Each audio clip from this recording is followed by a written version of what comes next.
ಮಾಹಿತಿ ಕೂಡ ಇರುವಂಥದ್ದು ಏನಂತ ಹೇಳಿದ್ರೆ ಇದು ನೀವು ಅಂದರೆ ಲಿಂಗ್ವಿಸ್ಟಿಕ್ ಮೈನಾರಿಟಿ.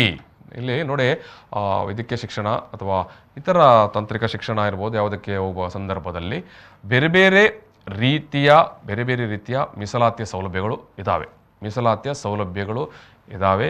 ಇತ್ತೀಚೆಗಂತೂ ಸರ್ಕಾರ ಆರ್ಥಿಕವಾಗಿ ಹಿಂದುಳಿದವರಿಗೆ ಕೂಡ ಒಂದು ಮೀಸಲಾತಿ ಕೊಡುವಂಥ ಪ್ರಸ್ತಾಪವನ್ನು ಮಾಡಿದೆ.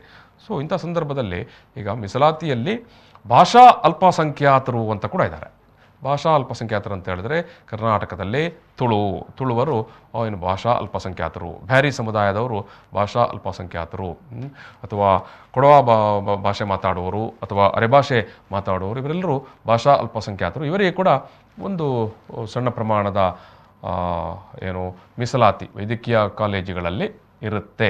ಅದು ಕೂಡ ಇಲ್ಲಿ ಗಮನಿಸಬೇಕು. ಆ ಕಾಲೇಜು ಮೈನಾರಿಟಿ ಸ್ಟೇಟಸ್ ಪ್ರಕಾರ ಕಾಲೇಜಿಗೆ ಮಾನ್ಯತೆ ಇರಬೇಕು. ಅಂಥ ಸಂದರ್ಭದಲ್ಲಿ ಆ ಕಾಲೇಜಿನಲ್ಲಿ ಈ ಒಂದು ಕೋಟಾದ ಭಾಷಾ ಅಲ್ಪಸಂಖ್ಯಾತ ಕೋಟಾದಲ್ಲಿ ಸೀಟ್ ಸಿಗುತ್ತೆ. ಸೊ ಎಲ್ಲ ಕಡೆ ಅದು ಕೂಡ ಸಿಗುವುದಿಲ್ಲ, ಅದು ಕೂಡ ಗಮನದಲ್ಲಿ ಇರಬೇಕಾದ ವಿಚಾರ. ಈಗ ತುಳುವಿನ ವಿಚಾರಕ್ಕೆ ಬಂದಾಗ ಸಾಮಾನ್ಯವಾಗಿ CET ಪರೀಕ್ಷೆ ಬರೆದ ತಕ್ಷಣ ಅಥವಾ ನೀಟ್ ಪರೀಕ್ಷೆ ಬರೆದ ತಕ್ಷಣ ವಿದ್ಯಾರ್ಥಿಗಳಲ್ಲಿ ಒಂದು ಪ್ರಸ್ತಾಪ ಬರುತ್ತೆ. ನಮಗೆ ಹೆಚ್ಚಿನವರಿಗೆ ಇದು ಮಾಹಿತಿ ಕೂಡ ಇರುವುದಿಲ್ಲ. ಬೇರೆ ಎಲ್ಲ ರಿಸರ್ವೇಷನ್ ಬಗ್ಗೆ, ಕಾಸ್ಟ್ ಜಾತಿ ರಿಸರ್ವೇಷನ್ ಬಗ್ಗೆ, ಜೊತೆಗೆ ಇನ್ಕಮ್ ಕಡಿಮೆ ಇನ್ಕಮ್ ಇರುವವರಿಗೆ ಇರುವಂಥ ರಿಸರ್ವೇಷನ್ ಬಗ್ಗೆ ಒಂದಷ್ಟು ಮಾಹಿತಿ ಇರುತ್ತೆ. ಮತ್ತು ಮೈನಾರಿಟಿ ಸ್ಟೇಟಸ್ ಬಗ್ಗೆ, ಅಲ್ಪಸಂಖ್ಯಾತ ಸಮುದಾಯದ ಮೀಸಲಾತಿ ಬಗ್ಗೆ ಮಾಹಿತಿ ಇರುತ್ತೆ. ಆದರೆ ಭಾಷಾ ಅಲ್ಪಸಂಖ್ಯಾತರು ಅನ್ನೋ ವಿಚಾರದ ಬಗ್ಗೆ ಮಾಹಿತಿಗಳು ಎಷ್ಟೋ ಸಂದರ್ಭದಲ್ಲಿ ವಿದ್ಯಾರ್ಥಿಗಳಿಗೆ ನಾಳೆ ಡಾಕ್ಯುಮೆಂಟ್ಗಳನ್ನು ಅಪ್ಲೋಡ್ ಮಾಡಬೇಕು ಅನ್ನೋ ಸಂದರ್ಭದಲ್ಲಿ ಯಾರೋ ಆಚೆ ಈಚೆ ಅವರು ಕೇಳಿದಾಗ ಗೊತ್ತಾಗುತ್ತೆ. ಸೊ ಒಂದಷ್ಟು ವಿದ್ಯಾರ್ಥಿಗಳಿಗೆ CET ಪರೀಕ್ಷೆ ಬರೆಯುವ ಸಂದರ್ಭದಲ್ಲಿ, ನೀಟ್ ಪರೀಕ್ಷೆ ಬರೆಯುವ ಸಂದರ್ಭದಲ್ಲಿ ಪೋಷಕರು, ಕೋಚಿಂಗ್ ಸೆಂಟರ್ನವರು, ಸ್ಕೂಲ್ ಕಾಲೇಜಿನವರು ಹೇಳಿರ್ತಾರೆ. ಸೊ ಅಂಥ ಸಂದರ್ಭದಲ್ಲಿ ಅವರು ಸರ್ಟಿಫಿಕೇಟ್ಗಳನ್ನು ಕೂಡ ರೆಡಿ ಮಾಡಿ ಇಟ್ಕೊಂಡಿರ್ತಾರೆ. ಮತ್ತು ಈ ಸರ್ಟಿಫಿಕೇಟನ್ನು ನೆನಪಿಟ್ಕೊಳ್ಳಿ, ಭಾಷಾ ಅಲ್ಪಸಂಖ್ಯಾತ ಈ ವ್ಯಕ್ತಿ ಇವರು ಭಾಷಾ ಅಲ್ಪಸಂಖ್ಯಾತರು, ಇವರು ತುಳು ಭಾಷಿಗರು, ಇವರು ಬ್ಯಾರಿ ಭಾಷಿಗರು ಅನ್ನುವಂಥದ್ದನ್ನು ಸರ್ಟಿಫಿಕೇಟನ್ನು ಇಶ್ಯೂ ಮಾಡುವಂಥ ಪ್ರಾಧಿಕಾರ ಯಾವುದು? ಅದು ಆಯಾಯ ತಾಲೂಕಿನ ತಹಶೀಲ್ದಾರರು ಇಶ್ಯೂ ಮಾಡುವಂಥದ್ದು. ನೆನಪಿಟ್ಕೊಳ್ಳಿ, ಆಯಾಯ ತಾಲೂಕಿನ ತಹಶೀಲ್ದಾರರು ಇಶ್ಯೂ ಮಾಡುವಂಥದ್ದು. ಸಕ್ಷಮ ಪ್ರಾಧಿಕಾರ ಯಾರು? ಅದು ತಹಶೀಲ್ದಾರರು. ಸೊ ಹಾಗಾಗಿ ನೀವು ಇನ್ಕಮ್ ಸರ್ಟಿಫಿಕೇಟ್ ಇಲ್ಲಿಂದ ಹೋಗಿ ತರ್ಕೊಂಡು ಬರ್ತೀರಿ? ತಹಶೀಲ್ದಾರ್ ಕಚೇರಿಯಿಂದ. ನಿಮಗೆ ಕಾಸ್ಟ್ ಸರ್ಟಿಫಿಕೇಟ್, ಜಾತಿ ಸರ್ಟಿಫಿಕೇಟ್ ಎಲ್ಲಿಂದ ತರ್ತೀರಿ? ಅದು ತಹಶೀಲ್ದಾರ್ ಕಚೇರಿಯಿಂದ. ನಿಮಗೆ ಭಾಷಾ ಅಲ್ಪಸಂಖ್ಯಾತರು ಅಥವಾ ಮಾತೃಭಾಷೆ ಸರ್ಟಿಫಿಕೇಟ್ ಅದೆಲ್ಲಿ ಕೊಡ್ತಾರೆ? ಅದು ಕೂಡ ತಹಶೀಲ್ದಾರ್ ಕಚೇರಿಯಿಂದ. ಅದರ ಆಚೆಗೆ ಯಾರೂ ಕೊಟ್ಟರು ಕೂಡ ಅದಕ್ಕೆ ಮಾನ್ಯತೆಗಳು ಇಲ್ಲ. ಇದು ನಿಮಗೆ ಸ್ಪಷ್ಟ ಇರಬೇಕು ವಿದ್ಯಾರ್ಥಿಗಳಿಗೆ ಮತ್ತು ಪೋಷಕರಿಗೆ. ತಹಶೀಲ್ದಾರ ಕಚೇರಿಯ ಹೊರತುಪಡಿಸಿ ಯಾರು ಕೊಡುವ ಸರ್ಟಿಫಿಕೇಟಿಗೂ, ಮಾತೃಭಾಷೆ ಸರ್ಟಿಫಿಕೇಟಿಗೂ ಅದಕ್ಕೆ ಮಾನ್ಯತೆ ಇರುವುದಿಲ್ಲ. ಇದು ಗಮನದಲ್ಲಿಟ್ಕೊಳ್ಳಿ. ಯಾರ್ಯಾರೋ ಇನ್ಕಮ್ ಸರ್ಟಿಫಿಕೇಟ್ ಬರೆದು ಕೊಡೋಕ್ಕಾಗಲ್ಲ, ಯಾರ್ಯಾರೋ ಜಾತಿ ಪ್ರಮಾಣ ಪತ್ರ ಬರೆದು ಕೊಡೋಕ್ಕಾಗಲ್ಲ, ಅದೇ ರೀತಿಯಾಗಿ ಯಾರ್ಯಾರು ಮಾತೃಭಾಷೆ ಸರ್ಟಿಫಿಕೇಟ್ ಕೊಡೋಕ್ಕಾಗೋದಿಲ್ಲ. ಆಯಾಯ ಸಕ್ಷಮ ಪ್ರಾಧಿಕಾರಗಳೇ ಬರೆದು ಕೊಡಬೇಕಾಗತ್ತೆ. ಇಲ್ಲಿ ಐರನಿ, ವ್ಯಂಗ್ಯ ನೋಡಿ. ಕರ್ನಾಟಕ ತುಳು ಸಾಹಿತ್ಯ ಅಕಾಡೆಮಿ ಅಧ್ಯಕ್ಷರು ಭಾಷಣ ಮಾಡ್ತಾರೆ. ಫೇಸ್ಬುಕ್ಕಲ್ಲಿ, ವಾಟ್ಸಪ್ಪಲ್ಲಿ, ಸಾಮಾಜಿಕ ಜಾಲತಾಣದಲ್ಲಿ ಅರಿಯಬಿಟ್ಟಿದ್ದಾರೆ. ವೈದ್ಯಕೀಯ ಶಿಕ್ಷಣಕ್ಕೆ ಹೋಗುವವರಿಗೆ ನಾನು ತುಳು ಅಕಾಡೆಮಿಯ ವತಿಯಿಂದ ಭಾಷಾ ಪ್ರಮಾಣ ಪತ್ರವನ್ನು ಕೊಡುತ್ತೇನೆ, ನೀವು ತುಳು ಕೋಟಾದಲ್ಲಿ ಅಪ್ಲೈ ಮಾಡೋದಿದ್ರೆ ಈ ಸರ್ಟಿಫಿಕೇಟನ್ನು ಕೊಂಡೋಗಿ ಅಂತ. ಎಸ್, ಅವ್ರು ಮಾತನಾಡೋದನ್ನು ಒಮ್ಮೆ ಕೇಳಿಕೊಳ್ಳಿ ಪೂರ್ತಿಯಾಗಿ. ನಾವು ಪೂರ್ತಿಯಾಗಿ ತೋರಿಸ್ತೇವೆ. ಆಮೇಲೆ ನಿಮಗೆ ಇದಕ್ಕೆ ಸಂಬಂಧಪಟ್ಟ ಸ್ಪಷ್ಟೀಕರಣವನ್ನು ಸಂಬಂಧಪಟ್ಟವರು ಕೊಡ್ಲಿಕ್ಕಿದ್ದಾರೆ. Just Dayananda Kathalsar, Tulu academy ಅಧ್ಯಕ್ಷರು ಮಾಡ್ತಾ ಇರುವ ಪ್ರಚಾರವನ್ನೊಮ್ಮೆ ನೋಡಿ.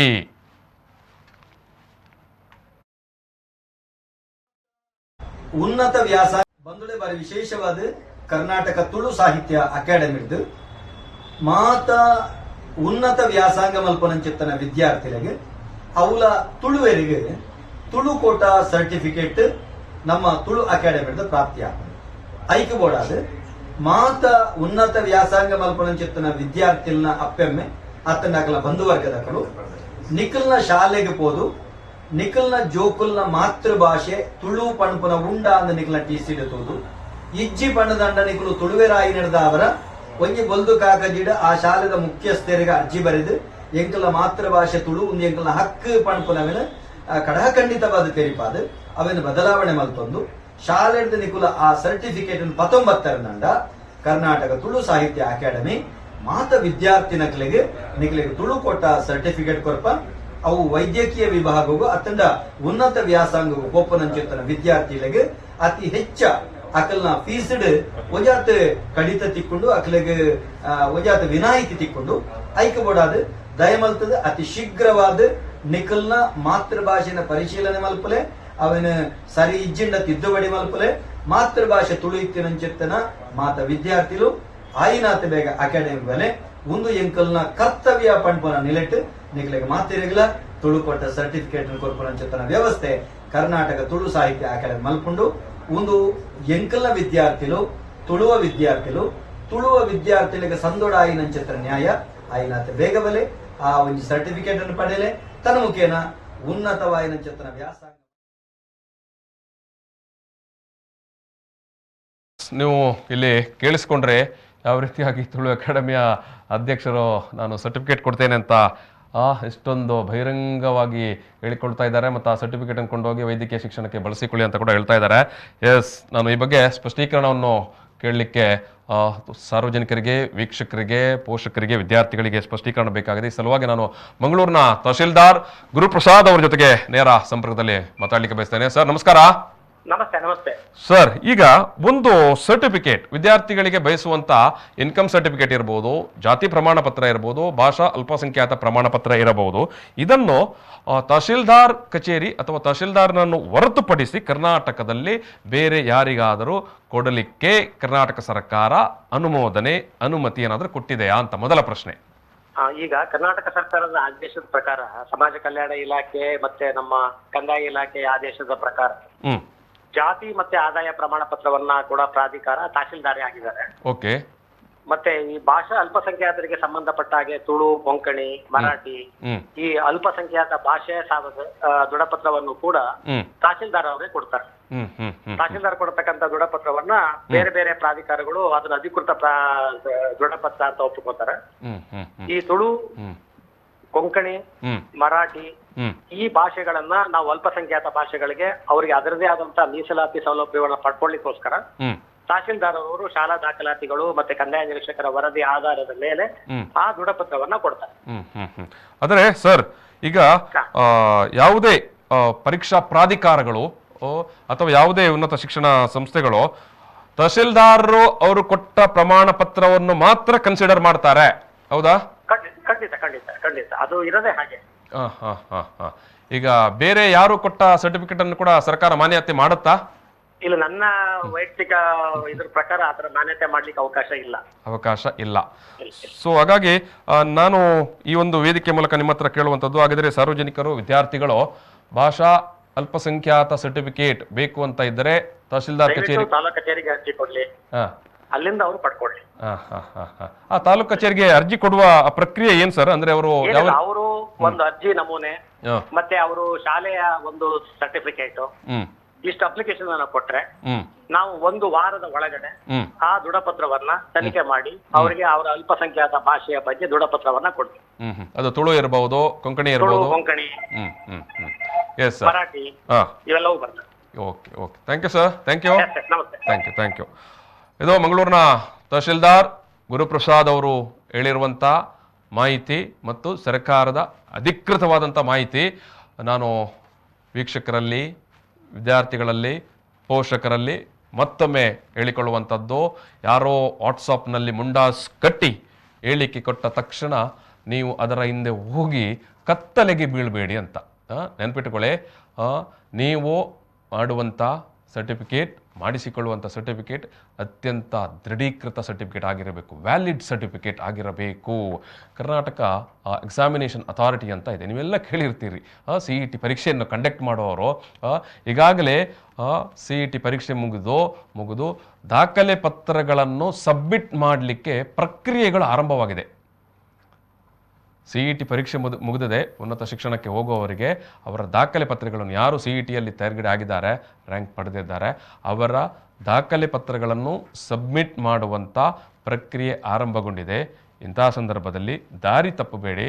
ಸೊ ಇಂಥ ಸಂದರ್ಭದಲ್ಲೇ ಈ ವಿಡಿಯೋ ಬಂದಿರೋದು, ನಾನು ಸರ್ಟಿಫಿಕೇಟ್ ಕೊಡ್ತೇನೆ ಅಂತ ಹೇಳಿಕೊಂಡು ನಾನು ಸರ್ಟಿಫಿಕೇಟ್ ಕೊಡ್ತೇನೆ ಅಂತ ಹೇಳಿಕೊಂಡು ಈ ಟೈಮಲ್ಲೇ, ಯಾಕಂದರೆ CET ಪರೀಕ್ಷೆ ಮುಗಿದಿದೆ, ಇಲ್ಲಿ ವಿದ್ಯಾರ್ಥಿಗಳು ಡಾಕ್ಯುಮೆಂಟೇಷನನ್ನು ಸಬ್ಮಿಟ್ ಮಾಡಬೇಕಾಗಿದೆ. ಡಾಕ್ಯುಮೆಂಟೇಷನ್ ಸಬ್ಮಿಟ್ ಮಾಡುವಾಗ ಅವರ ಎಲ್ಲ ಎಲಿಜಿಬಿಲಿಟಿ ಪ್ರಮಾಣ ಪತ್ರಗಳನ್ನು ಮತ್ತು ಮೀಸಲಾತಿಗೆ ಅವರು ಒಂದು ವೇಳೆ ಬಯಸಿದಾದರೆ ಅದಕ್ಕೆ ಸಂಬಂಧಪಟ್ಟ ಪ್ರಮಾಣ ಪತ್ರಗಳನ್ನು, ಜಾತಿ ಕೋಟದ ಮೂಲಕ ಬಯಸುವಂಥ ಏನು ಮೀಸಲಾತಿ ಇದ್ದರೆ ಅದಕ್ಕೆ ಪ್ರಮಾಣ ಪತ್ರಗಳು, ಇನ್ಕಮ್ ಆದಾಯ ಕಡಿಮೆ ಅನ್ನುವಂಥ ಕಾರಣಕ್ಕಾಗಿ ಅವರು ಒಂದು ವೇಳೆ ಮೀಸಲಾತಿ ಬಯಸಿದರೆ ಅದಕ್ಕೆ ಸಂಬಂಧಪಟ್ಟ ಪ್ರಮಾಣ ಪತ್ರಗಳನ್ನು, ಭಾಷಾ ಅಲ್ಪಸಂಖ್ಯಾತರು ಈಗಾಗಲೇ ತಹಶೀಲ್ದಾರರು ಹೇಳಿದಾರಲ್ಲ, ತುಳು ಇರ್ಬೋದು, ಮರಾಠಿ ಇರ್ಬೋದು, ಕೊಂಕಣಿ ಇರ್ಬೋದು, ಬ್ಯಾರಿ ಇರ್ಬೋದು, ಇವರು ಏನು ನಾನು ಭಾಷಾ ಅಲ್ಪಸಂಖ್ಯಾತ, ಸೊ ಹಾಗಾಗಿ ನನಗೂ ಮೀಸಲಾತಿ ಕೊಡಿ ಅಂತ ಒಂದು ವೇಳೆ ಅರ್ಜಿ ಸಲ್ಲಿಸಿದರೆ ಅದಕ್ಕೆ ಸಂಬಂಧಪಟ್ಟ ಸರ್ಟಿಫಿಕೇಟ್ ಕೂಡ ನೀವು ಸಲ್ಲಿಸುವಾಗ ಅದು ಅಧಿಕೃತವಾಗಿರಬೇಕು. ಸರ್ಕಾರ ಪ್ರತಿಯೊಂದು ಸರ್ಟಿಫಿಕೇಟ್ಗೆ ಒಂದು ಸಕ್ಷಮ ಪ್ರಾಧಿಕಾರವನ್ನು ಇಂಥವರೇ ಸರ್ಟಿಫಿಕೇಟ್ ಕೊಡಬೇಕು.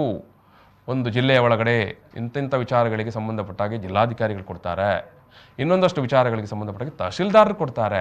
ತಹಶೀಲ್ದಾರರು ಕೊಡುವ ಪ್ರಮಾಣ ಪತ್ರವನ್ನೇ ಸಬ್ಮಿಟ್ ಮಾಡಬೇಕು ಅನ್ನುವಂಥ ವಿಚಾರವನ್ನು ಸ್ವತಃ ತಹಶೀಲ್ದಾರರು ಹೇಳಿದ್ದಾರೆ. ಸೊ ಹಾಗಾಗಿ ಈಗ CET ಏನೋ ದಾಖಲಾತಿ ಪತ್ರಗಳನ್ನು ಡಾಕ್ಯುಮೆಂಟ್ ಸಬ್ಮಿಟ್ ಮಾಡುವ ಕಾಲ ಅವಧಿ ಇದು. ಸೊ ಈ ಸಂದರ್ಭದಲ್ಲಿ ನೀವು ದಾರಿ ತಪ್ಪಬಾರದು. ದಾರಿ ತಪ್ಪಿಸುವವರು ಪ್ರಚಾರ ಪ್ರಿಯರು. ಪ್ರಚಾರಕ್ಕಾಗಿ ಏನೇ ಸುಳ್ಳು ಹೇಳಲಿ, ನೀವು ಮಾತ್ರ ದಾರಿ ತಪ್ಪಬೇಡಿ. ಅದಕ್ಕಾಗಿ ನಾನು ಈ ವಿಚಾರವನ್ನು ನಿಮಗೆ ಸ್ಪಷ್ಟೀಕರಣ ಕೊಟ್ಟಿದ್ದೇನೆ. ಸೊ ಇನ್ನೊಬ್ಬರು ನಮ್ಮ ಜೊತೆಗೆ ಮಾತಾಡ್ತಾ ಇದ್ದಾರೆ, ಮಂಗಳೂರಿನ CET ಎಕ್ಸ್ಪರ್ಟ್, ನೀಟ್ ಎಕ್ಸಾಮ್ಗೆ ಸಂಬಂಧಪಟ್ಟ ಹಾಗೆ ಎಕ್ಸ್ಪರ್ಟ್. ನೀವು ಇಡೀ ರಾಜ್ಯದಲ್ಲಿ ಸುತ್ತಾಡಿ CET ಮತ್ತು ನೀಟಿಗೆ ಸಂಬಂಧಪಟ್ಟ ಹಾಗೆ ಒಬ್ಬ ಪೂರ್ಣ ಪ್ರಮಾಣದ ಎಕ್ಸ್ಪರ್ಟ್ ಯಾರಾದರೂ ಇದ್ರ ಅಂತ ಕೇಳಿದರೆ ಅದು ಮಂಗಳೂರಿನಲ್ಲಿ ಉಮರ್ UH ಅವರು ಸಾವಿರಾರು ವಿದ್ಯಾರ್ಥಿಗಳಿಗೆ CET ಮತ್ತು ನೀಟ್ ಸಂದರ್ಭದಲ್ಲಿ ಅವರ ಏನು ಅವರಿಗೆ ಮಾಹಿತಿ, ಅವರಿಗೆ ಎಕ್ಸಾಮ್ಗೆ ಮಾಹಿತಿ, ಆಮೇಲೆ ಎಕ್ಸಾಮ್ ಮುಗಿದ ಬಳಿಕ, ಪರೀಕ್ಷೆಗಳು ಮುಗಿದ ಬಳಿಕ ದಾಖಲಾತಿಗಳನ್ನು ಸಬ್ಮಿಟ್ ಮಾಡೋಕ್ಕೆ ಬೇಕಾದಂಥ ಏನು ಮಾಹಿತಿ, ಅದಕ್ಕೆ ಬೇಕಾದ ಕಾರ್ಯಾಗಾರ, ತರಬೇತಿಗಳನ್ನು ಕಳೆದ 20 ವರ್ಷಗಳಿಂದ ನಡೆಸಿಕೊಂಡು ಬರ್ತಾ ಇರುವವರು ಅವರು ಈಗ ಮಾತಾಡ್ತಾರೆ. ಕೇಳಿ. ನಮಸ್ಕಾರ ಉಮರ್ ಅವರೇ. ನಮಸ್ತೆ ಸರ್. ಎಸ್, ಈಗ ಭಾಷಾ ಅಲ್ಪಸಂಖ್ಯಾತ ಕೋಟದ ಸರ್ಟಿಫಿಕೇಟ್ ಅನ್ನು ಮಂಗಳೂರಿನಲ್ಲಿ ತುಳು ಅಕಾಡೆಮಿ ಅಧ್ಯಕ್ಷರು ನಾನು ಕೊಡ್ತೇನೆ, ವೈದ್ಯಕೀಯ ಶಿಕ್ಷಣಕ್ಕೆ ನೀವು ಇದೇ ಸರ್ಟಿಫಿಕೇಟ್ ಅನ್ನು ಕೊಂಡೋಗಿ ಬಳಸಿ ಅಂತ ಹೇಳಿದ್ದಾರೆ. ಆ ಮೂಲಕ ಒಂದು ವಿಡಿಯೋ ಮಾಡಿ ಬಿಟ್ಟಿದ್ದಾರೆ. ಈಗಾಗಲೇ ನಮ್ಮ ಜೊತೆಗೆ ಮಾತನಾಡುವಾಗ ಮಂಗಳೂರು ತಹಶೀಲ್ದಾರ್ ಅವರು ಸ್ಪಷ್ಟೀಕರಣ ಕೊಟ್ಟರು. ಸರ್ಟಿಫಿಕೇಟ್ಸ್ CET ಇರ್ಬೋದು, ಉನ್ನತ ಶಿಕ್ಷಣ ಇರ್ಬೋದು, ಯಾವುದಕ್ಕೆ ಕೊಡುವಂಥ ಸರ್ಟಿಫಿಕೇಟ್ಗಳನ್ನು ಆಯಾಯ ತಾಲೂಕಿನ ತಹಶೀಲ್ದಾರರೇ ಇಶ್ಯೂ ಮಾಡಬೇಕಾಗಿದೆ. ಅದಕ್ಕೆ ಮಾತ್ರ ಸರ್ಕಾರದ ಮಾನ್ಯತೆ ಇರುವುದಂತ ಒಬ್ಬ CET ಕೌನ್ಸಿಲರ್ ಆಗಿ, ತರಬೇತುದಾರರಾಗಿ ಸಾವಿರಾರು ವಿದ್ಯಾರ್ಥಿಗಳಿಗೆ ಮಾರ್ಗದರ್ಶನ ಮಾಡಿರುವಂತ ನೀವು ಈ ಸಂದರ್ಭದಲ್ಲಿ ಏನನ್ನು ಹೇಳಲಿಕ್ಕೆ ಬಯಸ್ತೀರಿ? ಸರ್, ನಾನು ಮೊದಲನೇದಾಗಿ ಅವರು ತುಳು ಅಕಾಡೆಮಿ ಅಧ್ಯಕ್ಷರ ವಿಡಿಯೋವನ್ನ ನಾನು ನೋಡಿಲ್ಲ. ಮತ್ತು ತುಳು ಅಕಾಡೆಮಿಯ ಸರ್ಟಿಫಿಕೇಟ್ ಅನ್ನ ಕರ್ನಾಟಕ ಪರೀಕ್ಷಾ ಪ್ರಾಧಿಕಾರ ಖಂಡಿತವಾಗಿಯೂ ಅಂಗೀಕರಿಸಲ್ಲ. ಓಕೆ.